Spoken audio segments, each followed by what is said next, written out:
Hello, I am King Mac, and I'd like to thank you all for watching this feature presentation on YouTube. Be sure to enjoy a hot fresh cheeseburger with some french fries and a nice soft drink. Thank you for watching, and now here is our feature presentation of TTBurger Game Reviews on YouTube.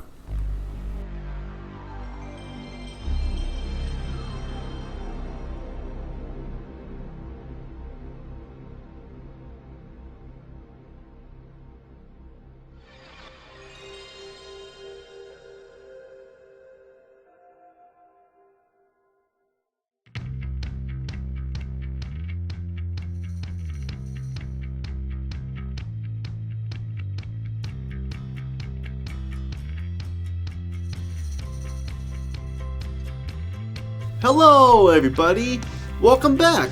Nice to see you all again.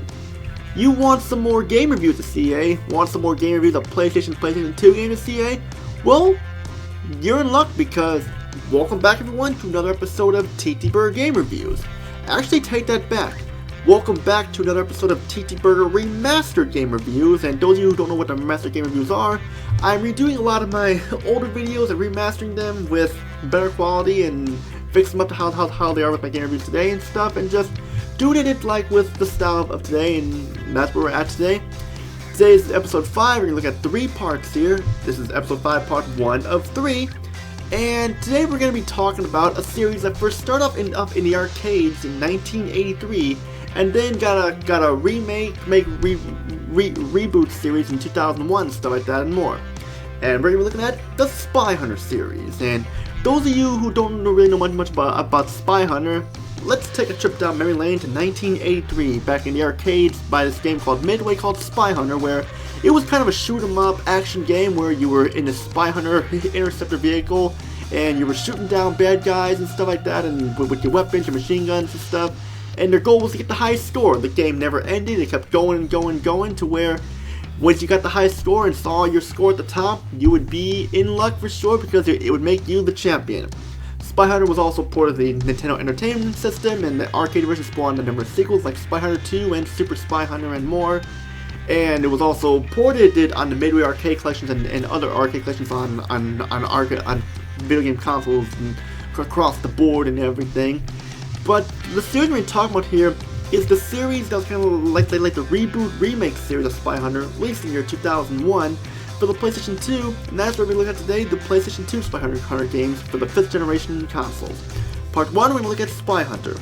Part 2, SpyHunter 2, then Part 3, SpyHunter Nowhere to Run, which was based on the movie that never saw light of day, starring The Rock, aka Dwayne Johnson.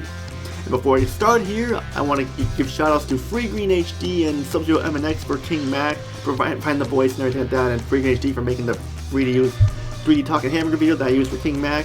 And also I want to give a shout out to my friend JJ Jaguar 89, who I actually told him about SpyHunter and asked him if he had it, and he said he wasn't interested in playing it because he thought you play as a car and stuff like that, and just wanted to give a shout out to my friend JJ Jaguar 89. Hope you're doing well. But we have a lot to talk about here, so let's get started with the original reboot SpyHunter for the PlayStation 2, released on September 24th, 2001. Now I will say this here, I really enjoyed SpyHunter 2001. It was like eating a delicious gourmet cheeseburger at a nice fancy diner across the street. I remember first getting this and seeing the screenshots in the PlayStation magazine that was out at the time, and seeing the interceptor in the screenshots, and the game looked intense. I didn't really see much of the game after that, but then I saw it like in the KBB Toys catalog and the Best Buy Circuit City catalogs where they had lists of games there, and I circled what I wanted for my birthday, and I remember, and then I got the game for my 13th birthday, and it was so cool to see the vehicle called the G6155 Interceptor taking action on the ground and on the water, or transforming into like a hovercraft, and when you take damage, it transforming into this bike, and it was really intense, badass, like that gourmet cheeseburger. Now, how does SpyHunter 2001 fare?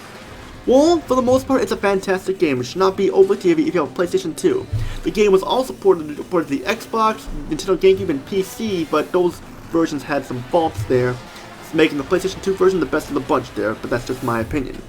But let's get started here.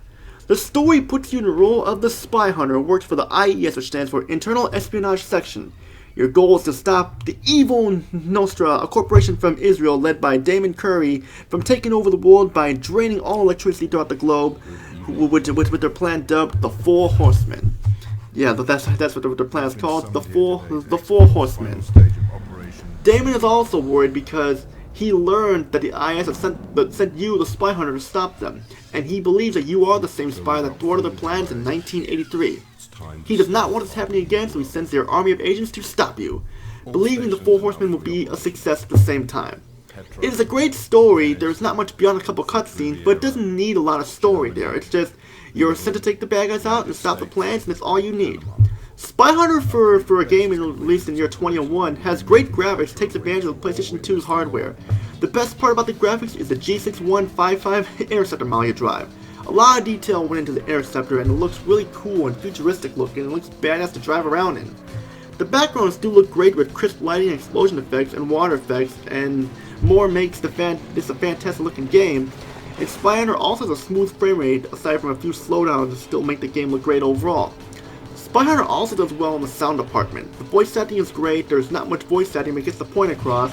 And then they just have Damon Curry and the Interceptor computer voice talking, and they still do great voice-wise. The best part is the music of the sound. You got the Peter Gunn theme, which sounds awesome, and it can't be SpyHunter without the Peter Gunn theme. And the level music is great too, even though there's only 4 music tracks. Hell, even an alternative metal punk band, Saliva, has their own version of the SpyHunter theme, where the instrumental version plays, and then the last level, and the main version which plays in the credits. But now we're going to get to the gameplay here of SpyHunter, and it is fantastic all around. SpyHunter plays like a third-person action shooter game, except you are in a car instead of being on foot. The goal is simple. You go through 14 levels, and you have objectives you must complete. 1 primary, and the rest are secondary. You also have a time limit. You must get to the end of the level before it runs out and the rendezvous window closes. You must complete the primary objectives, while the secondary objectives are non-mandatory. You must complete the primary objectives to advance. But you will want to try to complete as many secondary objectives as you can, and here is why. In order to progress a new level, you must have completed a certain number of objectives before you can advance, so you will have to replay levels to progress. And that is fun. It adds replay value to it, and adds more challenge to it, and more to the fun factor. Some people I know were turned off by this, but I was not. I mean, it's fun to replay a level, try again, complete more objectives, get a higher score, and there you go. Some of the objectives require you to think on your feet and memorize where the objectives are, and which I did not mind this, because I wish a game like this still existed today, because it requires you to think on your head and think, oh, I can't just run through here, I gotta think on my feet. You go through different areas throughout the world, and like Chile, Panama, United States, Germany, France, and more, and London as well. I enjoyed driving an Interceptor to destroy the enemies with machine guns, the missiles, EMPs, disable enemies, and the railgun. I enjoyed driving the Interceptor, destroying enemies with the machine guns, the missiles, the EMPs, to disable enemies and stuff like that. And you also have a rear weapon too, like oil slick, smoke screen, flamethrower, and more upgrades you get along the way. You also have a GPS tracker that's used for various objectives throughout the game, like to place a tracker on a boat or something like that, so they can track it. It has an arcade feel to it, like you're playing a 3D action version of SpyHunter. Also fun to go out on the water and destroy the enemies like that too.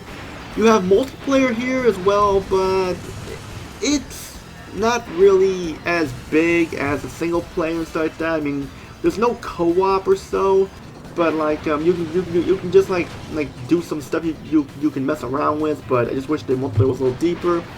During each mission, you will find weapon bands or weapon boats to refill your health and weapons. It's similar to how it was in the arcade game. This is the only way to restock your ammo and health, so be sure you use your ammo wisely. The controls are very smooth and easy to pick up and play, and you can use the D-pad or the DualShock controls to turn or move your Interceptor, which is good there, definitely. If you want to use the D-pad, you need to turn off the analog though, and I use the D-pad. I like that better. SpyHunter 2001 is a fantastic game overall, but I have one complaint, and that is the length of the game. The game is short. Even with me playing the levels, you can blow through this game in about 1.5 to 2 hours, and the multiplayer is not the best either. The Xbox, PC, and Nintendo GameCube versions have some frame rate issues and then some issues with the graphics and the sound and more, so I still recommend them. I heard the PC version was the worst of the bunch, and Xbox and GameCube were kind of tied in between there. But if you but you should still have some fun no matter what. Instead of your own PS2, pick up the PS2 version. It's the best one in the bunch. I really enjoyed this game throughout overall. So my final thought series, if you have a PlayStation 2 and you want a 3D action car-based action game, SpyHunter 2001 is the way to go for sure. I have some complaints here, but I'm not going to be taking off any points. I'm giving SpyHunter a perfect 10 out of 10 because it was a fantastic game overall and definitely one of the best games for the PlayStation 2 for sure. And that's it for this episode of my Remastered Game Reviews, episode 5, part 1 of 3. Stay tuned for part 2, we're going to look at SpyHunter 2 on the PlayStation 2 and Xbox, where there was no PC or GameCube release, it just released on the PlayStation 2 and Xbox, released in 2003. And how does this game fare from its predecessor? Find out next, but all I gotta say, if you like what you see here, you know what to do. Hit the subscribe button, hit the like button, comment down below. Join my Discord group, TTBurger Gamers United. Join my Facebook group, TTBurger Gamers Group, and also join my Facebook page, TTBurger 8, because we're always looking for more people to join. They're all in the link description below, so click on them if you want to join. We're also waiting for more members and you want to update on the channel and stuff. Pretty much all I gotta say. And also, don't forget, every Saturday a new episode of Burgers and Fries Game Talk with a Shake is every Saturday. So be on the lookout for an episode every Saturday unless something comes up. Pretty much all I gotta say is Tony. Peace out, have a great day, and see you all in my review of SpyHunter 2 for the PlayStation 2.